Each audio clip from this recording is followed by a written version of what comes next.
자, 이제, 이 예언들이, 성경과는 어떤 상관성이 있는지, 우리가 이 예언을, 이 사람들이 하는 예언들을 성경적으로 어떻게 받아들여야 되는지, 그것에 대해서 조금 더 얘기를 좀 해보도록 하겠습니다. 브랜든 빅과 타츠키 료, 내가 두 명을 가지고 지금 비교하면서 얘기를 하고 있는데, 브랜든 빅은 서양, 미국의 사람이고, 타츠키 료는 동양, 일본 사람이죠. 그래서 브랜든 빅은 기독교적인 백그라운드를 가지고 있는 사람이고, 타츠키 료는 무속이나 불교적인 백그라운드를 갖고 있는 사람이죠. 일본 내 문화 자체가 그렇기 때문에. 그래서 이것은 브랜든 빅과 타츠키 료의 예언은 각각 기독교적인 종말론과 또는 무속적 직관에 기반하고 있다고 얘기를 하죠. 그래서 이런 상징들은 성경의 예언들과 상당히 이렇게 비슷한 접점들이 많이 있어요. 비슷한 점들이 많이 있는데, 그렇다면 성경의 관점에서 이들을 어떻게 해석하고 받아들여야 되는지 우리가 이제 분별할 필요가 있어서 한번 좀 정리를 해보려고 합니다. 이제 첫 번째로 브랜드 빅의 예언과 성경의 연관성을 보게 되면, 브랜드 빅은 자신이 목사이기 때문에 자신이 하는 예언은 하나님의 계시에 기반하고 있다고 얘기를 하죠. 그러면서 성경적으로 우리가 아까 보여줬던 몇 가지 성경 구절들을 이야기하면서 예언에 대한 이야기, 이것이 이제 지금도 있을 수 있다는 얘기를 하고 있어요. 특히 이제 종말의 징조에 대한 이야기들을 많이 하고 있는데, 전쟁이나 경제 붕괴, 자연재해, 정치적 혼란 등은 이미 이제 마태복음 24장이나 누가복음 21장, 요한계시록 6장 등에서 언급된 이제 종말의 징조들과 유사하고, 그리고 이제 뭐 회개와 구원에 대한 그런 메시지도 이제 얘기를 하잖아요, 이 사람은. 그래서 트럼프가 총격 이후에 회개를 하고 예수께 돌아왔다는 이제 이런 이야기를 하거든요. 그러면서 그런 전적으로 하나님의 은혜로 자기가 살았다, 이런 고백을 트럼프가 했다고 하는데, 그래서 이제 이런 이야기들도 하고, 그리고 이제 뭐 이런 서사는 아까 얘기했던 것처럼 요엘서 2장이나 뭐 사도행전 2장에 나와 있는 이런 이야기들과 이제 비슷한 이야기를 하고 있어요. 그리고 탕자의 비유처럼 회개와 회복의 메시지가 여기에 있다라고 이야기를 하고 있고, 그리고 하나님의 심판과 정화에 대한 이야기를 자기는 하고 있다고 이야기를 하죠. 또 미국과 세계 닥칠 재앙은 요한계시록의 7대 심판과 유사한 상징적 구조를 가진다, 이렇게 이야기를 하고 있고, 또 이스라엘의 절기와 시기와도 관련이 있다, 이런 얘기를 하고 있어요. 이제 그래서 뭐 자기가 하는 이런 이야기들이 성경과 그게 이제 배치되는 게 아니라 성경 안에서 신앙적으로 다 용인될 수 있는 그런 거라고 얘기를 하고 있지만, 그렇지만 이제 그의 예언은 성경의 예언과는 달리 개인적인 환상과 정치적인 해석이 개입돼 있어요. 자기의 정치적인 어떤 방향성이죠. 그런 것들이 이제 개입이 되어 있고, 자기가 봤던 어떤 환상, 그런 것들이 개입돼 있어서 예언에 검증되는 기준이 있죠. 신명기서 18장 22절에 여기 부합하는지에 대한 논란이 좀 있어요. 신명기 18장 22절이 어떤 얘기가 있냐면, 내가 여기다 써놓진 않았는데, 신명기 18장 22절. 예언이 있을 때 어떻게 그것이 옳은지 그른지를 검증해야 되냐면, 22절에 보면 만일 선지자가 있어 여호와의 이름으로 말한 일에 증언도 없고 성취함도 없으면 이는 여호와께서 말씀하신 것이 아니요 그 선지자가 제 마음대로 한 말이니 너는 그를 두려워하지 말지니라, 이렇게 말씀하고 있거든요. 그러니까 자칭 선지자라고 하는 사람이 어떤 여호와의 이름으로 말을 했는데 어떤 증언, 뭐 이렇게 증거도 없고 성취한 것도 없다고 하면, 그것이 이제 거짓이라고 하면 여호와께서 말씀하신 게 아니라고 그랬거든요. 이건 뭐 80% 90%가 아니라 이 선지자가 말을 했다고 하면, 여호와의 이름으로 말했다고 하면 100% 맞아야 돼요. 10개 얘기해서 8개, 9개 맞았으니까 확률이 아주 높으니까 이 사람은 정말 하나님의 선지자, 이것이 아니라 100% 맞아야 된다는 얘기죠. 근데 그런 기준으로 본다면 이 브랜든 빅이라고 하는 목사님이 한 이야기가 다 맞지는 않았기 때문에, 일부 맞은 게 있기는 하지만 이제 큰 어떤 이벤트가 될 만한 것들이, 큰 이슈가 될 만한 것들은 맞긴 했지만, 그렇다고 해서 모든 게 다 맞은 건 아니니까 이 사람을 하나님의 선지자로 볼 수 없다는 이야기죠. 그렇게 보진 100% 맞아야 되기 때문에, 이제 그래서 신명기 18장 22절에 나와 있는 이 말씀으로 비춰보건대 이 브랜든 목사가 하는 이야기가 하나님의 선지자라고 할 수는 없다라는 그런 의견이 많이 있다는 거예요. 예. 그걸로 본다고 하면 일부 맞는 게 있다고는 하지만은, 그래서 이 예언의 검증 기준이 있어요. 이 기준에 부합하지 않는다. 이것에 따르면은 우리가 알고 있는 그 모든 예언자들, 뭐 노스트라다무스나 아까 바바방가나 또는 이렇게 유명한 사람들이 있어요. 뭐 내가 이름을 다 기억하지는 못하는데 사람들이 말하는 그 유명한 그 예언자들도 이 기준에 부합하지가 않아요. 대부분은. 그래서 그들이 했던 말들 중에 일부 맞는 말이 있었다 하더라도 틀린 것도 많이 있었기 때문에 틀린 게 단 하나라도 있다고 하면 그것은 이 검증에 안 맞는 거기 때문에 그들을 하나님의 선지자라고 말할 수 없다는 거지. 예. 우리가 이제 그 생각을 가지고 기본적으로 봐야 돼요. 미래학자들이라고 하는 사람들은 확률적으로 또 많은 것을 분석해서 미래에 어떤 일이 일어날 것을 예측하는 사람들이 있거든요. 예측이라는 단어를 써요. 여러 가지 근거들을 가지고 이런 일이 일어날 수도 있다라고 말하는 어떤 예측하는 거거든요. 그것은 예언하고 달라요. 예측은 누구나 할 수 있어요. 조금 더 지식이 많고 경험이 많고 정보가 많으면 조금 더 정확한 예측을 할 수가 있거든요. 이제 그것을 예언으로 받아들이면, 하나님이 주신 어떤 그런 예언으로 받아들이면 안 된다는 거죠. 하나님이 주시는 예언은 100% 맞아야 된다는 거예요. 한두 개가 아니라 이제 그런 의미에서 바라보면 이 브랜든 목사가 하는 이 예언이 이 예언의 검증 기준에 부합하지 않을 수 있다라고 볼 수 있다는 거죠. 타츠키료 같은 경우는 이제 더 그렇죠. 타츠키료는 이분이 크리스찬이 아니기 때문에 이분이 이제 말하는 것이 성경과 연결된 부분은 있어요. 물론 요한계시록 12장 13장에 보면 붉은 용과 짐승이 등장을 하죠. 이 사람이 두 마리 용에 대한 얘기를 했는데 타츠키 꿈에 등장한 두 마리의 용은 종말의 혼란과 파괴를 상징하는 존재로 해석될 수도 있어요. 성경적으로 보면. 대지진과 쓰나미에 대해서도 누가복음 21장 11절에서도 예수님께서 이 바다의 소리에 대한 얘기를 하신 적이 있거든요. 예. 그래서 이 대지진과 쓰나미가 성경에 나와 있어요. 그래서 근데 이 이야기는 누구나 할 수 있거든요. 과학자들도 이야기를 하고. 예. 예지몽도 성경에서 이것을 한 사람들이 있어요. 예를 들면 요셉이나 다니엘이나 베드로 같은 경우도 꿈을 통해서 하나님의 뜻을 전달받은 적이 있었거든요. 근데 이 타츠키료가 꾼 이 꿈은 꿈의 출처가 하나님인지 아닌지 하나님이라고 할 수가 없잖아요. 예, 그냥 꿈을 꾼 것일 뿐이지. 그래서 예레미야에서는 이 꿈의 출처가 하나님인지 아닌지를 분별하라고 이야기를 하고 있어요. 하나님이 주신 꿈인가 아닌가. 나도 꿈꾼 적이 있거든요. 나는 하나님이 주신 꿈이라고 생각한 적이 있어요. 그래서 이제 우리가 인생을 살다 보면 그 꿈을 통해서 하나님이 말씀하실 때가 있어요. 나도 그 꿈을 꾸고 내 행동을 바꾼 적이 있어요. 그 꿈에 대한 해석을 내가 직접 못해서 나는 인터넷을 보고 찾아봤었잖아요. 내가 물어볼 사람이 없어서 이 꿈이 뭔지 몰라서. 근데 그때 내가 찾아봤던 검색했던 사이트에서 그 꿈에 대한 해몽이 나는 하나님의 말씀처럼 느껴져서 그래서 나는 내 행동을 바꾼 적이 있었거든요. 예전에 내가 여러분들한테 얘기했던 적이 있었을 거예요. 그래서 포기하고 돌아가려고 하다가 포기 안 하고 계속해서 내가 첫 번째 책을 그렇게 해서 썼어요. 침뜸에 대한 책을 안 쓰려고 했다가 나는 포기를 다 하고 부당심하고도 결별의 수순을 겪고 이제 다 이렇게 얘기를 했었는데 그 꿈을 꾼 다음에 내가 다시 남아서 했거든요. 끝까지. 그게 어쨌든 하나님께서 그 꿈을 통해서 말씀하실 때가 있어요. 그건 대부분 개인적인 거야. 나한테 지진이 날 건지 이런 건 말씀하신 적은 없거든요.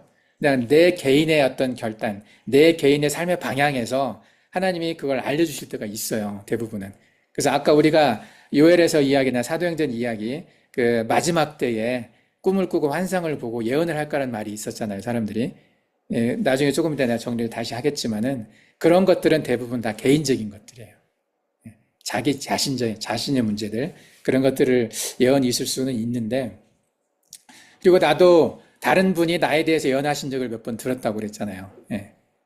아주 이제 뭐 유명한 분도 계시고, 근데 그분이 나한테 그 예언을 했을 때는, 자기가 뭘 아는 것을 자랑하려고 했던 게 아니에요.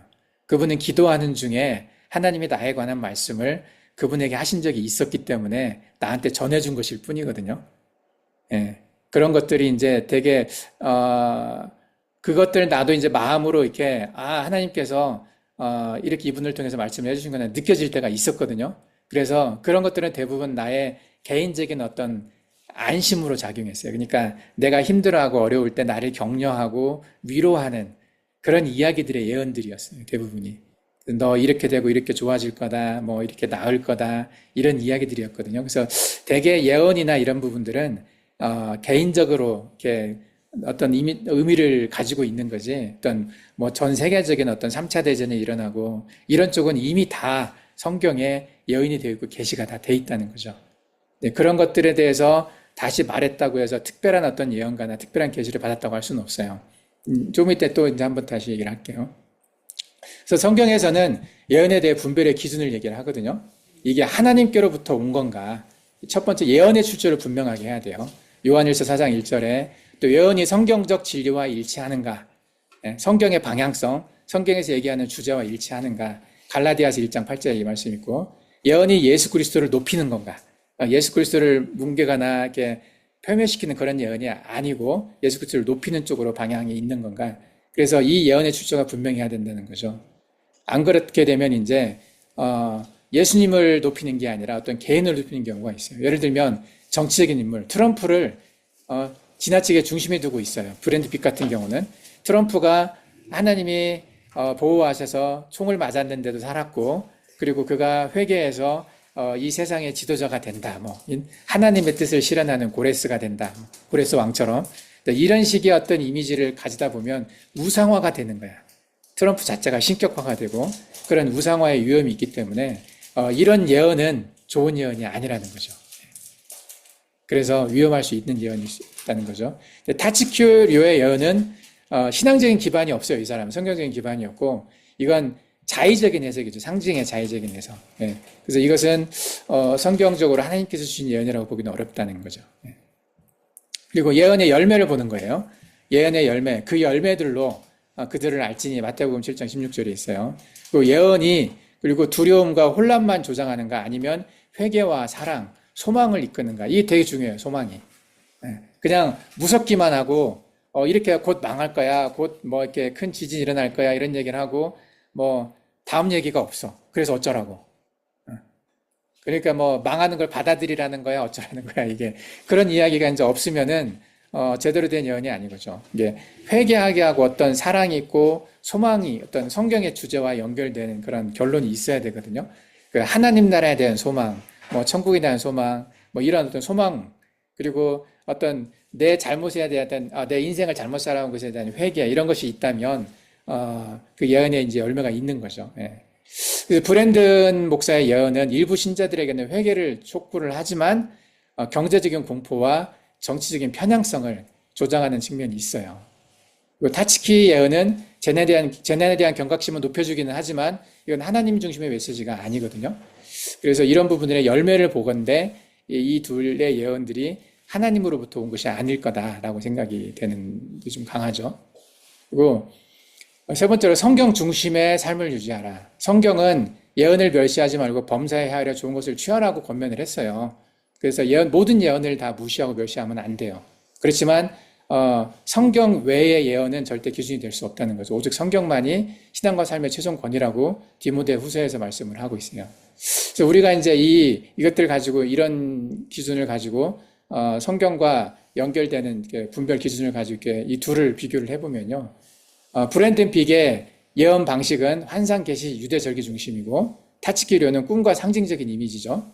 성경과의 연결점은 브랜든 픽은 종말론과 회개, 심판, 유월절과 연결되어 있어서 성경적인과 연결들이 많이 있어요. 타치키료는 대지징, 용, 예지몽 이런 것들 성경에 나와 있기는 하죠. 성경과 연결은 되어 있기는 하지만 성경에서 쓰여졌던 방식이기는 하죠. 그렇지만 이제 타치키료가 그렇게 성경적으로 이렇게 예언을 했다라고 보기는 좀 쉽지는 않아요. 위험 요소가 있죠. 브랜드 핏 같은 경우는 정치적인 편향이 있고 또 상업화되고 우상화되고 하는 그런 어떤 경향이 좀 있어요. 예. 그리고 타치키료는 신앙이 없는 사람이잖아요, 이 사람이. 그리고 상징과 해석을 자의적으로 해석했다는 거죠. 그리고 분별 기준으로 보면은 예수 중심이 있냐, 성경 일치가 돼 있냐, 이런 것들을 보면 좀 이제 부족한 부분들이 있어요. 타치키료는 꿈의 출처나 열매의 성격이 성경과 관련이 없어요. 우리가 이제 성경적으로 이런 예언들을 대할 때 이제 대하는 태도는 분별하되 두려워하진 말자. 그리고 회개는 하되 회개하고 대비는 하지만 맹신은 하지 말자 이런 거죠. 예. 그래서 혹시 이제 이 사람이 했던 예언대로 7월 5일 날 일본에서 어떤 큰 일이 있어. 뭔가 중요한 일이 있어요. 복음적으로 하나님의 일을 하기 위해서 꼭 필요한 그 시기에 거길 가야 돼. 그러면 가야죠. 그죠? 예. 타치키로의 예언이 있기 때문에 그때 큰 쓰나미가 있을 거니까 내가 지금 해야 될 어떤 복음적인 일들, 선교적인 일들을 포기하고 그것을 오래 안 하고 그렇게 결정을 하는 것은 옳지 않다는 얘기죠. 무슨 말인지 이해가 돼요? 예전에 우리가 처음에 2000 그때 몇 년이야? 2000년대 초반에 2008년인가 9년인가 우리가 밤에 저쪽 저기 어디야 저기 남쪽에죠 어디 센샨드 이름이 잘 생각이 안 나. 센샨드를 간 적이 있었어요. 그때 이제 센샨드를 우리도 아무도 안 가봤어. 특히 차로 가본 적이 없었고 나도 가본 적도 없어요. 그때만 해도 도로도 안 만들어져 있었고 그 최희철 선교사님이 그랬어요. 나보고 위험하다고. 그리고 권다니엘 선교사님 거기 많이 가보신 분도 밤에 거기 차 타러 가면 안 되는데 하는 그 위험하다고 얘기를 하셨거든요. 근데 나는 낮에 가고 싶었는데 그때 오셨던 단기팀 한 분 목사님이 말씀이 길어지셔가지고 예상보다 1시간 늦게 우리가 출발을 했었어요. 그때 보리길 같이 갔었지 그때. 그때 이제 나 혼자 운전하고 가는데 내 안에서 어떤 확신이 있었냐면 내가 가본 길이 아니고 그렇지만 하나님이 그 길을 가라 하셨다고 나는 느꼈어요. 그때 가지 않으면 안 된다고 그런 강한 마음이 있었어요 나한테는. 그래서 하나님께서 가라 하셨기 때문에 그 길의 안전함을 인도하실 거다라는 믿음이 있었고 그때 우리가 거기 가서 해야 될 일들이 그 이후에 일어나는 많은 일들의 나비 효과처럼 일어나는 일들의 중요한 어떤 포인트였거든요. 예. 그래서 그런 믿음을 가지고 나는 갔어요. 가서 이제 밤이 돼서 펑크 나서 고치고 있는 중에 밤이 왔잖아요. 그때 그 길을 나는 어떻게 봤냐면 별을 보고 알았다고 그랬죠. 어느 별을 딱 바라봤는데 그 밑이 센샨드일 거라는 생각이 들었어요. 그 별을 보고. 그래서 그 별을 보고 방향을 잡고 중간중간엔 전봇대들이 있었으니까 전봇대를 찾아가고 그러면서 다른 사람들은 다 자고 있는데 나는 그냥 막 갔거든요. 그랬더니 낮에 가는 것보다 더 빨리 도착했잖아요. 그러면서 이제 최희철 선교사님도 기적이란 말을 하고 근데 하나님께서 어떤 주시는 그 어떤 상황 같은 경우는 이제 어려움을 이제 극복하게 이제 하시는 그런 방향으로 인도를 하시거든요. 그래서 우리가 이것이 하나님께서부터 온 건지 아니면 개인의 어떤 생각으로 온 건지 이런 것들을 이제 볼 때 이제 중요하게 구분을 잘 해야 돼요. 아니 아까 이제 일본 가는 걸 이야기를 했는데 그 어려움이 예상된다 하더라도 누구나 아는 어려움이 있어요. 그렇다 하더라도 우리가 그 센서들을 갔을 때 어려움이 더 컸거든요, 사실은. 그건 누구나 다 아는 거의 뭐 확률적으로 따지면은 뭐 거의 100% 가까이 헤맬 거라고 생각할 수밖에 없는 그런 어려운 환경이었지만 그럼에도 불구하고 이제 가야 된다는 그 마음이 있었었는데 그 일본에 만약에 이렇게 큰 쓰나미나 이런 것들이 있다고 누군가가 예언을 했다고 해서 확정된 것도 아닌데 그것 때문에 복음을 전하러 가는 길을 포기한다거나 하나님 일이라고 생각되고 있는 일을 포기한다거나 그러면 안 되잖아요, 사실은. 그죠? 그래서 우리가 이거 맹신하면 안 된다는 거죠, 이런 것들에. 그래서 아마 그냥 여행이면 뭐 안 갈 수도 있어요. 그냥 여행이면. 그건 다음에 뭐 할 수도 있는 건데 하나님의 일이라고 생각되는 일이라면 만약에 정말 이때 큰 지진이 나서 큰 쓰나미가 나서 큰 어려움이 처할 거라고 생각이 된다면 하나님께서 그 길을 막으실 거라고 생각을 해요. 내 스스로 포기하는 게 아니라 예를 들면 이렇게 비행기가 안 맞는다든지 뭔가 이제 못 가게 막는 그 일들이 있을 거라고 생각이 되는 거죠. 그래서 우리가 어려움이 예상된다, 뭐 어떤 누군가 예언을 했다 했을 때 그것에 대해서 마음이 불안함이 있다고 해서 하나님의 일이라고 생각되는 일을 멈추면 안 된다는 거죠. 예. 그래서 아마 요번에 여름 사역에 일본으로 가려고 했던 사람들이 아마 그 마음들이 있을 거예요. 여행으로 간 사람들은 포기했겠지만 사역을 하러 가는 사람들, 선교를 하러 간다는 사람들은 아마 포기하지 않았을 거라고 생각을 해요. 하나님께서 이제 어떤 식으로 응답하셨을지는 각자에게 다르게 응답하셨겠지만은 이런 기준들을 가지고 우리가 이제 볼 필요가 있어요. 근데 이제 이 예언 두 가지 예언에 대한 신학계의 입장은 뭐냐? 브랜드빅에 대한 전통 신학계에 대한 평가는 예언의 출처와 신학적인 정당성이 있는지를 보는 거죠. 근데 이 하나님의 계시, 하나님의 이제 예언들은 이 브랜드 빅은 자신이 받은 환상을 하나님의 계시라고 주장을 하는데 정통 신학에서는 사도시대 이후의 계시는 성경으로 완결되었다고 봐요. 히브리서 1장 1에서 2절로 보면 더 이상의 어떤 성경에 나와 있는 그 이야기와 유사한 예언들은 필요가 없다. 이렇게 이제 보는 거죠. 신학자들은 그 예언이 이제 이분이 얘기하는 브랜드 빅이 하는 예언이 성경의 권위와 동등하거나 그 이상으로 여겨질 위험이 있다고 봐서 이분의 예언에 대해서 이제 어떤 경계하는 그런 받아들이지 않는 그런 부분이 좀 있는 거죠. 그리고 예언의 내용과 신학적인 왜곡이 있어요. 이 사람이 브랜드 빅이 했던 것이 트럼프의 회심이나 XRP라고 하는 어떤 그 코인이죠. 그 가상화폐가 급등할 거라고 예언했다고 했는데 이런 것들이 또는 특정 국가가 멸망한다든지 이런 예언들은 성경적인 구속사와 무관한 관련이 없는 정치 경제적인 예언이에요. 그래서 이것을 하나님의 뜻을 도구화하는 위험이 있는 거죠. 자기의 생각과 자기의 어떤 견해를 이야기하면서 하나님의 뜻을 이게 하나님의 뜻이다. 하나님이 주신 어떤 계시다. 이런 식으로 예언을 한다는 거죠. 이게 상당히 위험한 그런 방향이라는 보는 거죠. 특히 이제 경제적인 예언들은 음모론적인 요소와 이제 결합이 되어 있고 기독교적 종말론을 왜곡할 수 있다는 비판이 제기된다고 하는 거죠. 그리고 이 사람의 예언자적 자격과 열매가 아까 얘기했던 것처럼 신명기 18장 22절에 예언이 성취되지 않으면 그는 예언자는 하나님께서 보내신 자가 아니라고 말을 했죠. 10개 중에서 8개, 9개를 맞췄다 하더라도 하나라도 틀리면 아니라는 거죠. 브랜든 이 빅의 목사의 과거 예언 중 다수가 성취되지 않았어요.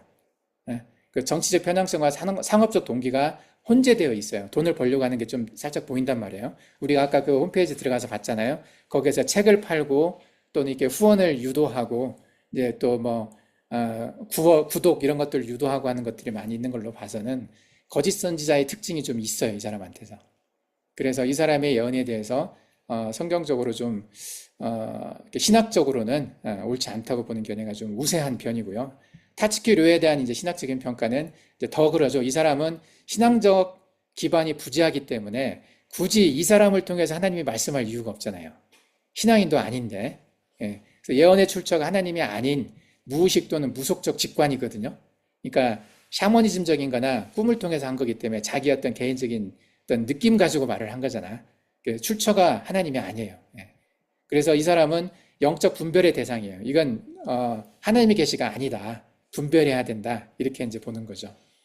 그 예지몽, 이 사람이 꾼 것은 주로 예지몽인데 예지몽이라고 하는 것은 주로 이제 요셉이나 다니엘, 아까 베드로 얘기했지만은 이건 하나님의 주권하라에서 선택된 자에게 주어지는 특별한 계시예요. 나도 꿈 얘기를 했잖아요. 그 꿈은 흔하게 나타나는 건 아니고 그 사람이 어떤 일을 결정을 할 때 하나님께서 다른 방법으로 알려주시기가 어려울 경우도 있거든요. 여러 가지 방법으로 알려주시는데 옆에 사람을 통해서도 알려주시고 뭐 자연 환경을 통해서도 알려주시고 하지만은 그런 방법으로 어려우실 때 꿈을 통해서도 알려주실 때가 있어요.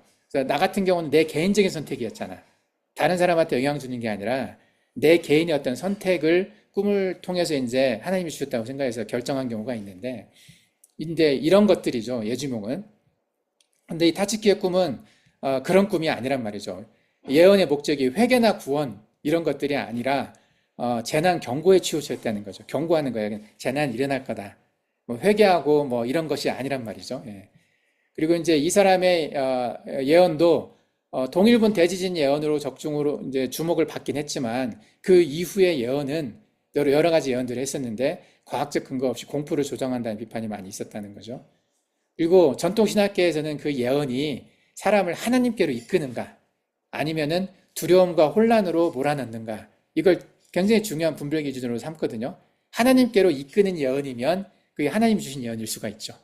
근데 사람들을 무서워하게 하고 혼란으로 만드는 그런 예언들은 하나님 스타일의 예언이 아니라는 거죠. 그래서 이런 기준으로 봤었을 때 이 둘의 예언은 하나님께서 주신 것이 아니라고 보는 거죠. 그쪽에 더 가깝다. 전통 신학계에서 보면은 그렇지만 이제 이들의 활동을 뭐 일방적으로 무시하거나 일방적으로 믿거나 이렇게보다는 성경의 기준에 따라서 분별해라. 성경 기준을 보고 경계하는 그런 태도를 갖는 것이 좋다라고 얘기를 하고 있어요. 그래서 예언이 아무리 놀랍고 현실하고 맞아떨어진다고 하더라도 그 열매가, 그 예언의 열매가 하나님을 영화롭게 하고 하나님께 영광 돌리거나 영광 돌리지 않거나 또는 사람을 두렵게 하고 진리에서 멀어지게 한다면 그것은 받아들일 수가 없는 것이죠. 열매를 보고 알 수가 있어요. 아까 이제 히브리서 1장 1에서 2절을 내가 잠깐 언급을 했어요. 이 계시의 완결성. 그렇다면 더 이상의 예언은 없는 거니까 지금 성경에 나와 있는 이후로 성경에 이게 요한계시록을 통해서 끝났잖아요, 성경이. 그 이후에 말하는 모든 계시나 예언들은 그러면 그게 다 거짓말입니까? 이제 이것에 대해서 이제 우리가 얘기해 줄 필요가 있어요. 아까 이제 얘기했던 것처럼 히브리서 1장 2절 그리고 요엘서에 나와 있는 이야기, 사도행전 2장에 나와 있는 이 이야기를 그럼 우리가 어떻게 받아들여야 되는지. 여기서 보면 히브리서 1장 2절에 보면은 옛적의 선지자들을 통하여 여러 부분과 여러 모양으로 우리 조상들에게 말씀하신 하나님이 이 모든 날 마지막에는 아들을 통하여 우리에게 말씀하셨으니 예수 그리스도를 우리에게 보내시고 예수 그리스도를 통해서 말씀하신 것이 마지막이라는 거죠. 예. 이제 이것이 그래서 이 말씀을 이제 해석을 하면서 신학적으로 전통적인 이제 해석은 점진성과 완결성이라고 표현하는데 프로그레시브 리블레이션이라고 하나님은 구약 시대에 선지자들을 통해서 다양한 방식으로 말씀을 하셨어요. 이제 이런 것들은 대부분 다 부분적인 것이었어요. 부분적으로 조금씩 이사야를 통해서 또는 뭐 다니엘을 통해서 전체를 다 말씀하시지는 않았었죠. 그래서 부분적이고 단편적인 계시였어요. 근데 예수 그리스도를 보내시고 나서 예수 그리스도를 통해서 완전한 계시를 주신 거죠. Final Revelation in Christ. 네. 그 앞에 선지자들을 통해서는 부분적이고 점진적인 것이었지만은 예수 그리스도를 통해서 우리에게 완전한 걸 보여주기 때문에 예수님은 말씀이 육신이 되어서 이 땅에 오신 분이잖아요. 요한복음 1장 14절에 나와 있는데 그분을 통해서 하나님의 계시가 완성되었다는 것이 히브리서의 요점이라는 거죠. 그래서 히브리서 1장 1절 2절의 말씀이 이제 이것을 뜻한다는 거예요. 하나님의 말씀이 육신이 되어 이 땅에 오신 분, 그 예수 그리스도를 통해서 이 계시가 완성되어졌다. 예. 그 사도시대 이후에는 그래서 추가 계시 없이 성경 계시의 완성분이 됐다는 거죠. 예수 그리스도가 하신 말씀을 예수님의 제자들이 적었잖아요. 성경에 사도들이 그 예수 그리스도께서 하신 말씀을 제자들이 해석을 한 거죠. 예. 그런데 바울이 그걸 해석을 많이 했었고요. 여기까지가 사도의 권위를 가지고 있는 어떤 성경의 어떤 권위가 있는 거고 그 이후에 뭐 교황이 얘기했다든지 아니면 다른 성인들이 얘기했다든지 이런 것들은 그런 성경적인 권위가 있을 수가 없어요. 그래서 가톨릭에서 말하는 것도 그래서 여기서 안 맞는 거죠. 예수 그리스도로 끝냈는데 예수 그리스도나 사도들이 했던 그런 말씀의 권위가 교황들에게도 있다고 가톨릭은 보잖아요. 예. 그것이 좀 잘못됐다는 거죠. 신학자들의 해석의 예를 보게 되면 어거스틴이나 뭐 칼뱅이나 웨스트민스터의 신앙 고백이나 현대 복음주의자들 중에서 존 바이퍼 목사나 이런 케빈드 이런 사람들도 결국에는 다 닫혔다. 클로스트 캐논이라고 이렇게 계시가 끝났다라고 이제 보는 거죠. 예전에. 예. 그래서 계시가 완결되었다 이런 식으로 얘기를 하고 있어요. 그렇다면 사도행전 2장 17절에 나와 있는 이 이야기, 아까 우리가 이제 얘기를 했었죠.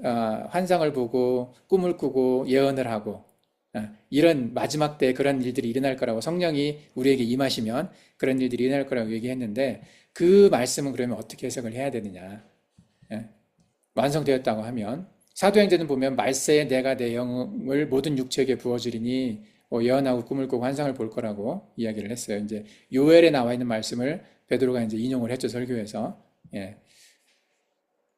계시는 완성이 되었지만 계시는 히브리서에서 보면 계시는 예수 그리스도가 이 땅에 오시면서 완결이 되었죠. 그렇지만 이제 이 성령의 시대에 은사적인 계시는 확산이 된다라고 얘기를 하고 있는 거죠. 이게 이 계시의 완성과 이 성령의 은사가 퍼지는 것은 이것은 보완적인 거죠. 보완적인 거. 이게 서로 대립되는 관계가 아니라 히브리서에 있는 것은 끝났다. 사도행전에 있는 것은 아니다. 지금도 있다. 이렇게 서로 다른 얘기를 하는 게 아니라 히브리서에 있는 그 이 이야기를 보완하는 것이 사도행전에 나와 있는 이 이야기다. 이렇게 보는 거죠.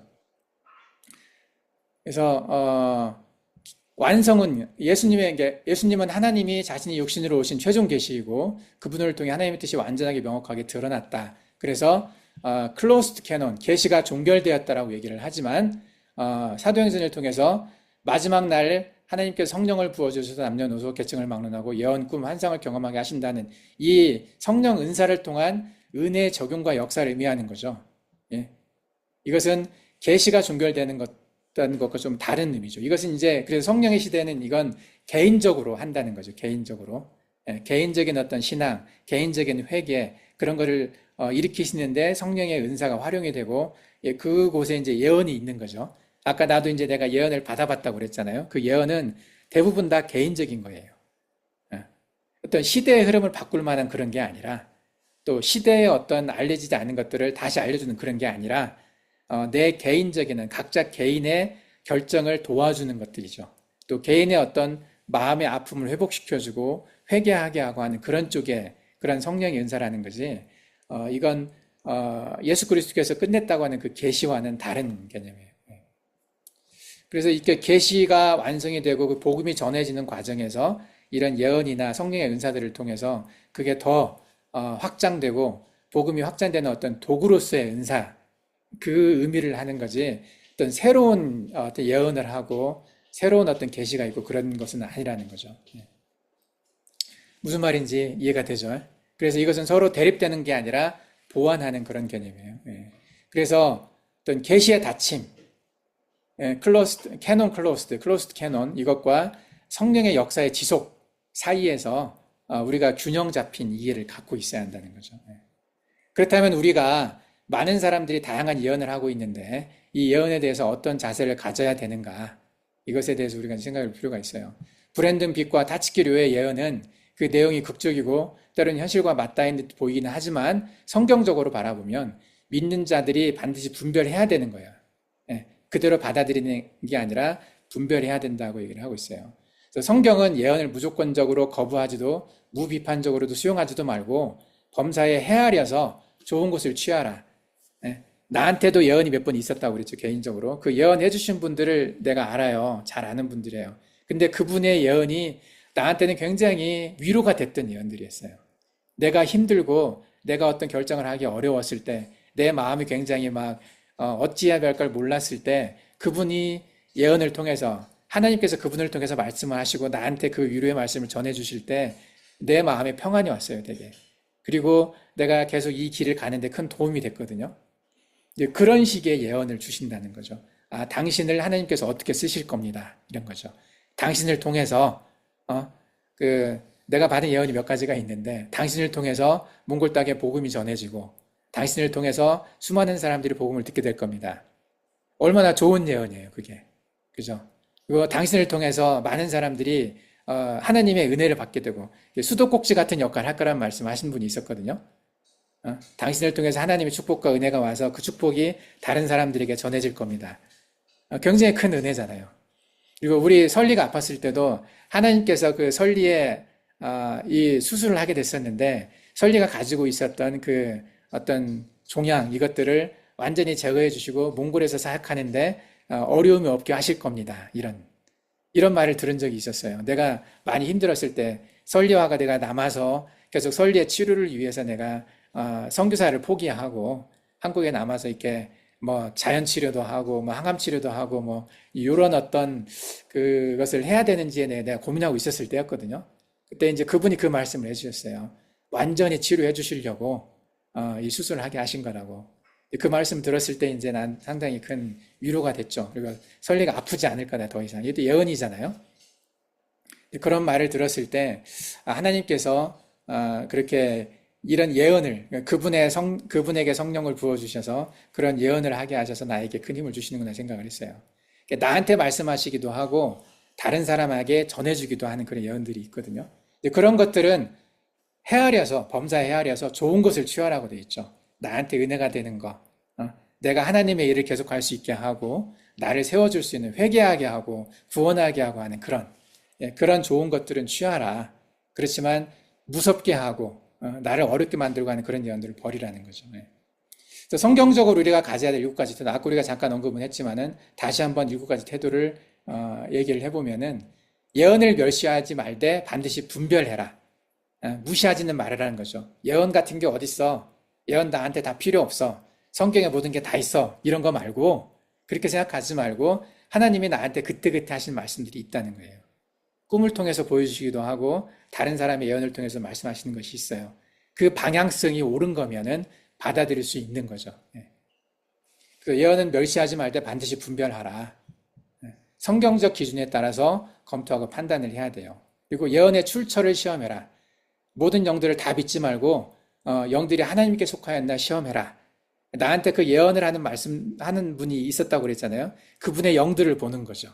그분의 삶의 열매를 보고 그분들의 삶의 방향성을 보고 그분들이 나에게 해주신 그 예언이 어디서 왔는지 그 출처를 파악해보라는 거죠.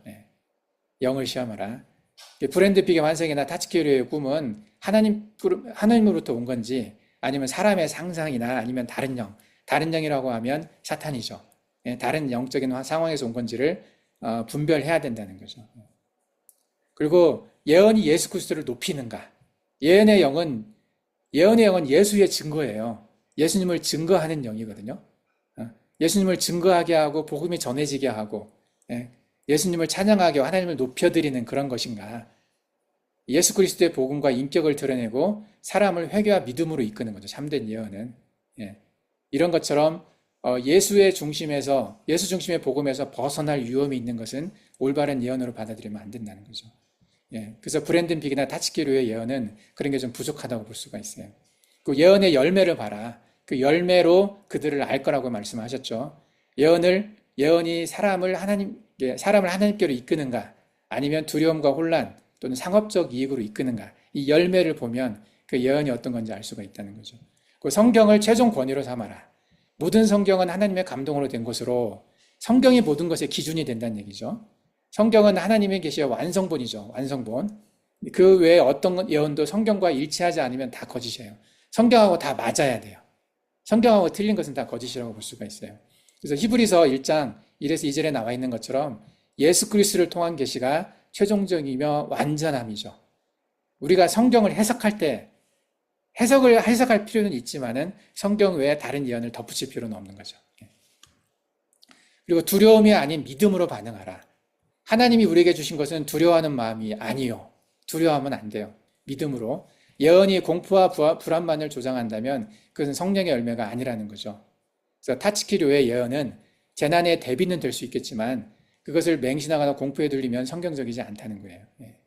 아까 얘기했던 것처럼 7월 5일 날 대지진, 대쓰나미가 있다고 예언됐다 하더라도 그곳을 가야 될 이유가 반드시 있다면, 하나님이 주신 어떤 목적이 있다고 하면 가야 된다는 거죠. 그 예언이 있다고 해서 두려워서 피하지 말고, 기도와 공동체 안에서 해석하라는 거죠. 혼자 하지 말고 기도하고 공동체 안에서 이렇게 물어보고, 지혜가 부족하거든 하나님께 구하라. 하나님께 물어봐요. 그리고 예언에 대한 해석과 반응은 개인적인 감정이 아닌 말씀과 기도, 공동체의 지혜 안에서 이루어져야 한다는 거죠. 그래서 우리가 앞으로 나아가야 할 때 이것들을 참고하고 어떤 예언을 들을 때 이런 것들이 기준이 돼서 분별을 해야 된다고 생각을 합니다. 그래서 오늘 얘기한 이 7가지 어떤 분별의 기준을 꼭 기억을 하고 세상에서 어떤 이야기, 인터넷에서 어떤 이야기가 떠돌더라도 우리가 좀 흔들리지 않았으면 좋겠어요. 결론적으로 믿는 자들은 예언을 맹신하지도 무시하지도 말고 성경의 빛 아래에 분별하며 두려움이 아닌 믿음과 지혜로 반응을 해야 됩니다. 우리의 삶과 신앙의 기준은 오직 하나님의 말씀, 성경이어야 됩니다. 이렇게 결론을 내리고 오늘 말씀을 마치겠습니다. 자, 여기까지.